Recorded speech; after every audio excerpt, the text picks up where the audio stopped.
Come on, girl. That's the face that drew me. Like, oh my god. Huh? That face right there. That's when I was like, oh, he looks so good. Come I on. was like, yes, I can transform you. Alright, so this is what happened. It was me, my boy Carl. You know, a lot of y'all know him as Tech Daddy. Shout out to Tech Daddy. We both working in the computer lab. And in the computer lab, what we did was if anybody needed help with the computer, we pretty much gave them assistance, how to log on, how to, or whatever.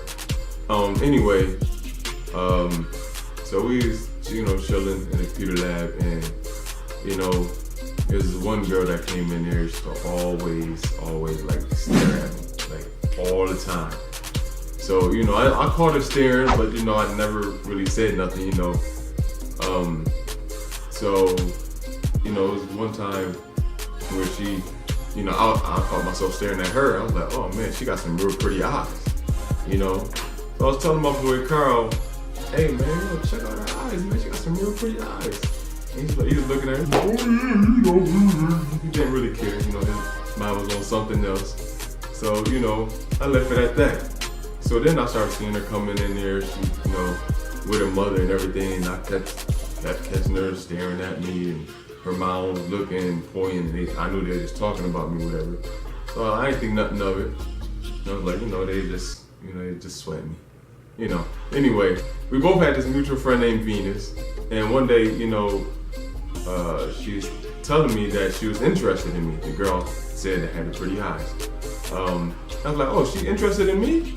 I was like, oh, Carl, she interested in me. I already knew that though, but and Carl was like, oh, like I said, he ain't really care. I was like, oh man, that's what's up, just, I felt good, made me feel good about myself. After I had a conversation, and after Venus told me about how, Maryam thought I was all handsome, and she loved my height and all of this, all that type of stuff, that same day, me and Carl left. We shut down the computer lab, and so then we went and left and went to wait on the elevator, or wait for the elevator. And when we got on the elevator, Maryam and her mom was there. Now, I kid you not when I tell y'all this. When I got on that elevator, Maryam's eyes was like this, like the whole time, like just going, just like staring at me.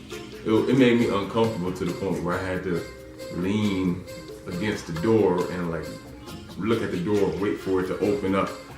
I kid you not, that's exactly what happened. Only thing I remember on there was her mom asking me, oh, how tall are you? And I admit, I said 6'4" in the deepest voice I could put on. Just cause, I thought that was sexy at the time. I think I was like 6'4". Scratch that, I started going back to work, doing my thing or whatever. And then the next day, I come back, I got my headphones on and, I'm blasting, I think I was playing D-Block. D-Block! Dipset in the building. I don't know, but I had my earphones on and I see Venus, Maryam and her mom all standing there, in a little circle, talking, having a little powwow or whatever. So I'm coming down, about to head straight into the beeline straight into the computer lab. And Venus stopped me. She said, hey, I want to introduce you to my, the girl I was talking to you about yesterday. I was like, oh, okay. So she introduced me, said, hey, this Maryam, this is William, this is Maryam. I said, hey, Maryam. And she didn't say nothing, she was just staring. So I was like, how you doing? She was like, oh, I'm fine, like that. I went to go shake her hand, and Venus said, no, give her a hug. Said, okay, so we gave each other a hug. It was a little uncomfortable, I have to admit. Then I went to the computer lab. About like 2 minutes into the computer lab, Venus come running in there, and she was like, listen, the girl really likes you. She wants to know if she can have your number. I said, you want to know if she can have my number? At the time, I was like, I wasn't really thinking of it, I'm be honest, I didn't really think, I was her type, we both was living a different, complete lifestyle, you know what I'm saying? I'm gonna venture off and talk about my lifestyle a little bit. You know, growing up, you know, it was like, you know, all I knew was, you know, here. But yeah, that's all I knew. But anyway, that was part of me growing up, you know, that was my life. But you know, I assumed, you know, that she was living a completely different lifestyle. You know, I didn't choose that lifestyle, the lifestyle chose me, you know, so. Anyway, get back to what it was, I didn't think I was her type. So when I found out she was interested in me, I was like, oh, cool, that's what's up, yeah, give her my number.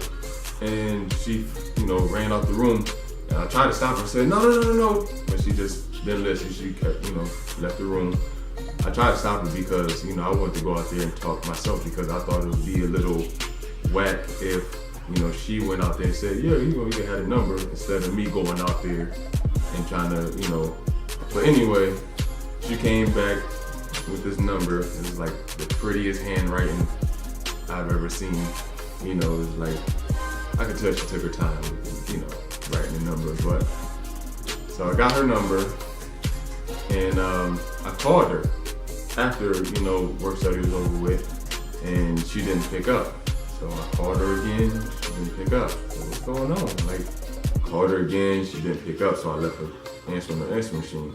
So that, hey, this is William, you know, got your number, trying to give you a call, see what's going on, see what's up. You know, then I get a text back, and she said, oh, I'm a little uncomfortable talking on the phone right now, can we talk through text? I said, yeah, for sure, you know. So then we was talking through text messaging, and we got, I think that day we exchanged probably about 200 texts back and forth. And, you know, the rest is history.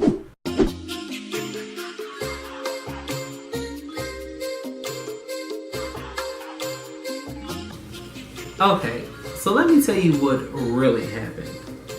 Alright, now, I think this was 2006. I had just graduated high school in June, and I started going to a community college, Erie Community College, shout out. That fall, which was, I think, September or something. Anyways, so I saw Yusuf. At that time, he was going by William. I saw Yusuf in the computer lab. I used to go to the computer lab a lot with my mom because me and my mom was in school together. Not same classes, but just in school together. And I used to see him in there a lot, and I used to always look at him like, dang, he's so tall. Like, that was always a thing for me, like tall guys, because like I'm kind of tall myself. So actually my mother was the one that like pointed him out, and it was like, oh my God, you see that guy over there? He's so handsome. And so when I looked at it, I was like, yeah, you know, he is handsome. But in my mind, I was just like, I ain't thinking about that dude, because usually all the tall guys and little short, little teeny bopper girls, nothing about y'all, I'm just saying. I didn't think he was into no full-figured woman. So I just kind of pushed it to the back of my mind, and I just kind of saw him, and it was kind of just, you know, somebody to look at when I go into the computer lab or whatever. We had a friend. Her name was Venus. I can't think of her last name for the life of me. But we both had the mutual friend, Venus, and we didn't know that either of us had the same friend. So I was talking to Venus one day in the computer lab, and I was telling her that, oh, who's your little cute friend over there? And she was like, he is a fine boy, you know, she did some cussing right there. And I was like, oh yeah, I said, he is. I was like, but I know he's not into full-figured women. And she was like, girl, no, like he likes full-figured women. I was like, are you serious?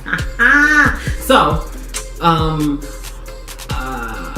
okay, so fast forward to where I was just at. So I was in the computer lab one time by myself, and every time you come to the computer lab, you have to give them like your ID card so they know who's in there and who's on the computer and stuff. Look, I know she's gonna tell y'all that I was looking at her ID, but that's not what happened. What happened was that we had a daily log that I have to check everybody in that comes into the computer lab. So as I was checking everybody in, she happened to come there as I was about to knock her name off the list. She swears up and down that I was staring at her ID. That's not what happened. She just happened to come at the time I was about to check off the list, and that's that. And I went to go check, to get off the computer and get my ID card back, and he was staring at my ID card. And like when he noticed that I was looking at him and standing there for my ID card, I thought that he was gonna say like, oh, you know, give me like a little cutesy, little flirty kind of thing. But no, what he did was took the card that he was just staring at all that time, put it back down into the cards, and then was like, oh, you need your card? And I was like, yeah. Then he picked it back up and then gave it to me. Like, yo, I saw you. Like, so he didn't say nothing. I didn't say nothing. I just kind of left out smiling or whatever. Then, like, another time me and my mom was at the computer lab and we went to get on the elevators, and when we left out, me and my mom got an elevator and we was talking about how fine he was. Oh my God, he's so fine, look how tall he is. My mom was like, I bet you he about like 6'5", right? He probably 6'5". And like this ghetto elevators at the school that we had, that it'll take you all the way down to like the first floor and then take you all the way back up before it let you off. So it took us all the way back up, and me and my mom was just talking about him and talking about how cute he was and how tall he was. And Lord and behold, the elevator opened and it was him and his cousin, but him.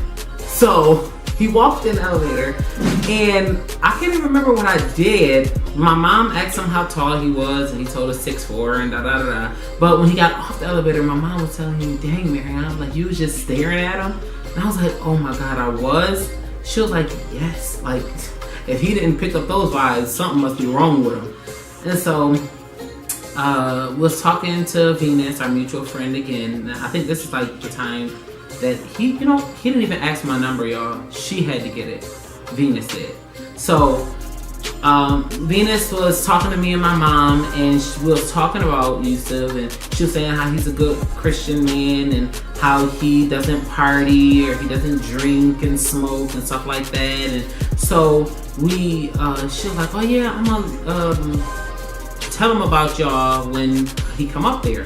And here he comes strolling around the corner with his 175-pound soaking wet body with a huge 4T army fatigue coat on, 42 size jeans, right, baggy stuff, right, and 2 French braids coming down with some earphones.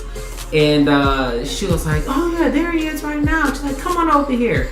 And he came over, and she was like, oh, this is my friend Maryam. This is her mom, Sandra. He was like, give her a hug. Go ahead, give her a hug. And so like we did a little fake kind of like, the little pat on the side kind of hug or whatever. And he just smiling, showing all his teeth, just rocking and stuff. And my mom was like, she was asking some questions and stuff like that. And he was like, oh, I gotta go. I had to go to work. Right? He was so nervous, like he was turning red. And so he went back in the computer lab, and then she went in there because she was ready to go. And then she came back out, and she was like, oh, you want me to give him your number? And I was like, oh my God, yes, right? And so she went back in there, and then she came back out, and she was like, oh, write it down. Like, I'm not even lying to y'all. I think I wrote my number in name like 4 or 5 times. I just kept writing it over and over because the first time I was like, no, that looked too kiddie. Second time I was like, no, that's too sloppy. He ain't gonna know what that name is.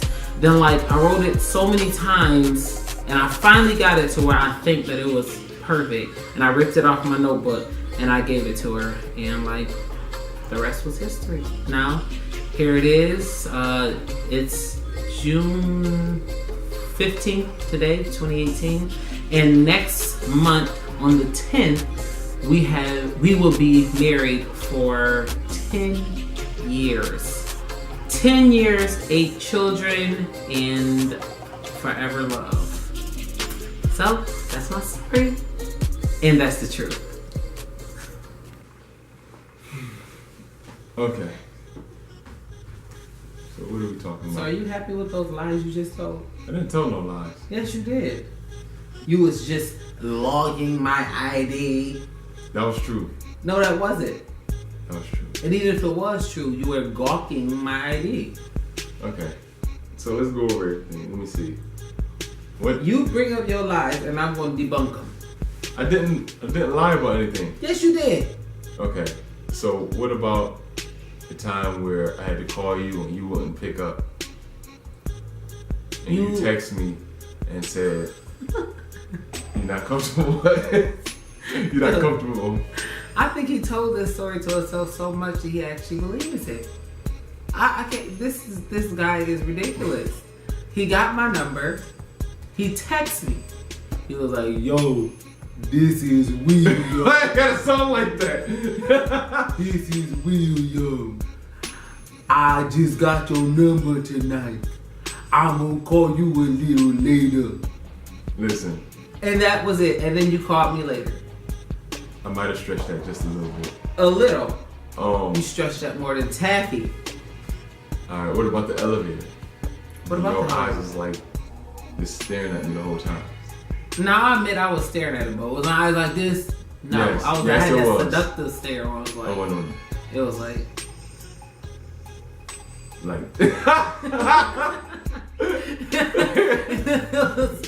was like feeling these vibes. Like, now, would you get seduction out of that, or I gotta get the hell off that elevator?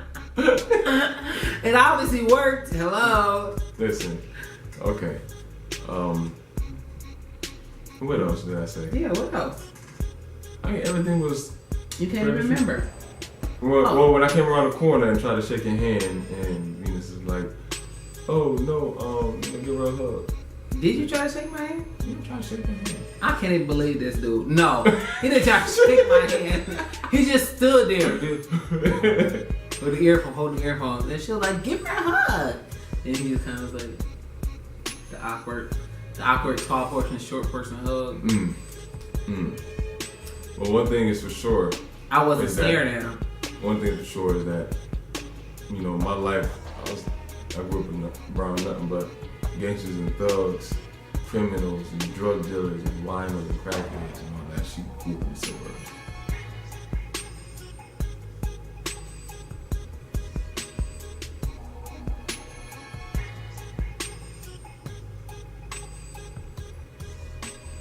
Yo, you grew up in the same neighborhood I grew up in. No, I didn't.